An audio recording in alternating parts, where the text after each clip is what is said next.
Halo, Assalamualaikum warahmatullahi wabarakatuh. Perkenalkan, nama saya Fira Safinatun Najah, asal kelas dari Penyas 5B dengan nomor absen 32 dan NIM 1805339.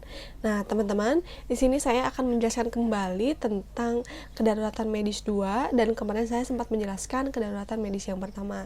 Nah, sekarang kedaruratan medis yang kedua mengenai bagaimana mengatasi demam, kejang, epilepsi, dan pingsan. Stay terus videonya sampai akhir karena ini sangat bermanfaat bagi kalian sebagai calon pendidik. Langsung saja ke pematerian yang pertama. Nah, materi yang pertama yaitu mengenai demam. Bagaimana sih kita cara mengatasi demam? Oke. Nah, demam itu merupakan bagian penyakit dari respon tubuh dalam mengatasi penyakit. Nah, terus bagaimana cara mengatasi atau membantu orang yang terkena demam gitu ya. Biasanya di siswa SD itu memang sering terjadi ya. Cara mengatasinya misalkan ada anak nih yang demam. Yang pertama, kita berikan kompresan air hangat. Lalu yang kedua, kompresnya jangan di dahi aja, tapi biasanya kan di dahi nih. Nah, tapi dilap atau seka gitu ya ke seluruh tubuh. Nah, jadi bukan hanya di dahi saja. Nah, terus yang ketiga, kasih minum air putih yang banyak karena itu bisa saja untuk meredam demam yang tinggi. Nah, lalu yang keempat, jauhkanlah atau hindari pakaian yang berlapis-lapis atau selimut yang tebal. Nah, karena itu akan menghambat pertukaran suhu dengan udara. Nah, lalu yang kelima, jika anak memang terlihat lemah, lesu gitu, terus juga dehidrasi, itu segera dibawa ke rumah sakit. Seperti itu. Nah, lalu yang kedua ada kejang. Nah, kejang itu adalah kekakuan tubuh atau alat gerak akibat kontraksi dari relaksi otot yang tidak terkendali. Nah, itu penyebabnya bisa epilepsi,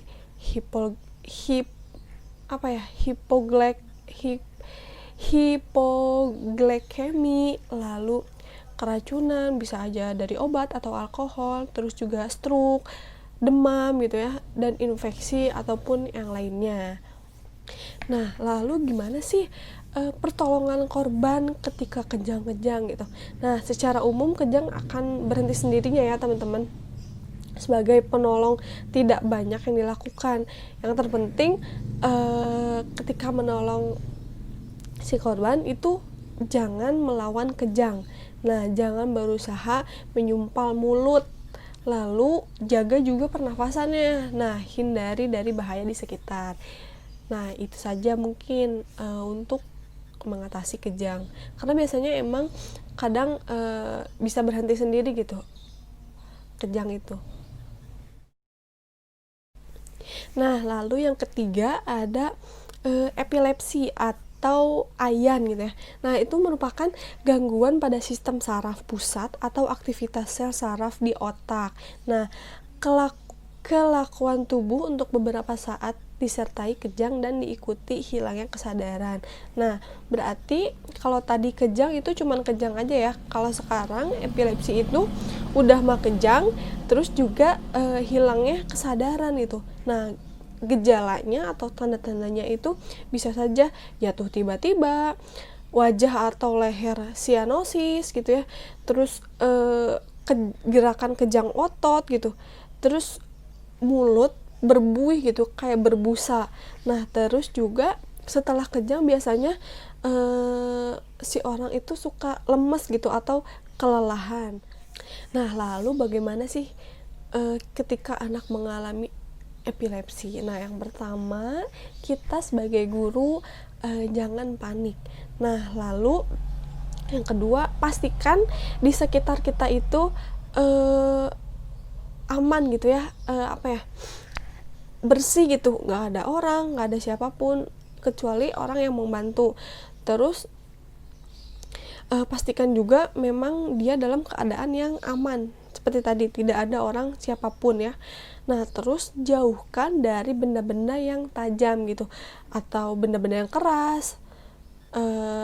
Pokoknya jauhkan dari benda-benda yang seperti itu. Nah, lalu setelah itu baringkan tubuhnya ke arah kanan atau kiri agar cairan dalam mulutnya bisa keluar dan tidak masuk ke pernapasannya. Nah, lalu jangan masukkan benda apapun ke dalam mulut anak selama kejang berlangsung. Nah, ini dapat menghambat pernafasan gitu ya, dapat menghambat jalannya nafas. Nah, lalu ketika sudah kejang nih ya, maka segeralah bawa anak itu ke IGD terdekat atau puskesmas atau apa gitu. Kalau bisa sih IGD terdekat ya. Nah, lalu setelah kejang berakhir mungkin si anak itu bakal ketakutan dan bingung dengan kondisi yang dialami. Nah, kita sebagai guru harus tenangkan si anak dengan berkata bahwa tenang kok, baik-baik aja gitu ya. Pokoknya kalian harus selalu ada di sisinya ketika dia sudah kejang-kejang. Nah, atau ketika dia sudah sadar. Nah, lalu biarkan saja dia istirahat dan hindari obat tambahan gitu ya. Pokoknya ketika obat yang sudah dikasih dokter, udah makan itu aja gitu, nggak usah ditambah yang lainnya. Nah, lalu yang keempat ada pingsan gitu ya. Pingsan itu hilangnya kesadaran karena peredaran darah ke arah otak itu berkurang. Nah, ini bisa disebabkan karena gejalanya atau tandanya itu biasanya si anak itu linglung gitu ya, atau pusing, terus matanya berkunang-kunang, lemas, terus juga bisa saja keluar keringat dingin. Nah, lalu terus-terusan menguap gitu ya, lalu juga kurangnya respon. Nah, itu tuh atau banyak melamun ya, kalau misalkan ditanya dia jawabnya kemana aja atau nggak dijawab gitu. Terus denyut nadinya pun lambat gitu ya. Itu sih gejala dan tanda mau pingsan itu. Sebaiknya itu cepat diatasi gitu ya, atau cepat, kalau misalkan lagi upacara nih biasanya banyak kan anak-anak yang biasanya kayak gitu. Nah, pertolongannya bahwa si orang yang udah bergejala tadi, misalkan udah udah banyak kerasa nih, aku pusing, aku ini apa itu. Nah, itu bawa kita sebagai guru itu ke tempat yang aman dan segar gitu ya. Lalu baringkan si orang itu. Kalau misalkan dia pucat, tungkai itu ditinggikan gitu. Lalu periksa respon dari si orang itu gitu. Lalu longgarkan pakaiannya. Kalau misalkan ada ikat pinggang itu dilonggarkan.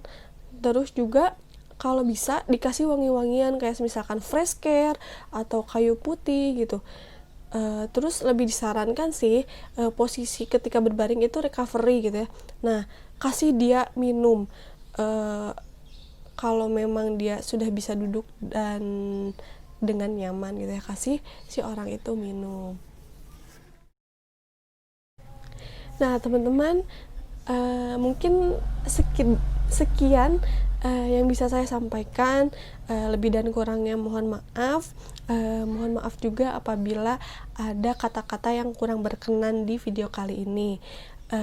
Akhir kata, semoga video ini bermanfaat bagi saya, bagi kalian yang menonton, dan bagi semua orang yang menonton video ini. Dari saya, terima kasih banyak sudah menonton video ini. Wabillahi taufiq wal hidayah. Wassalamualaikum warahmatullahi wabarakatuh. Terima kasih semuanya.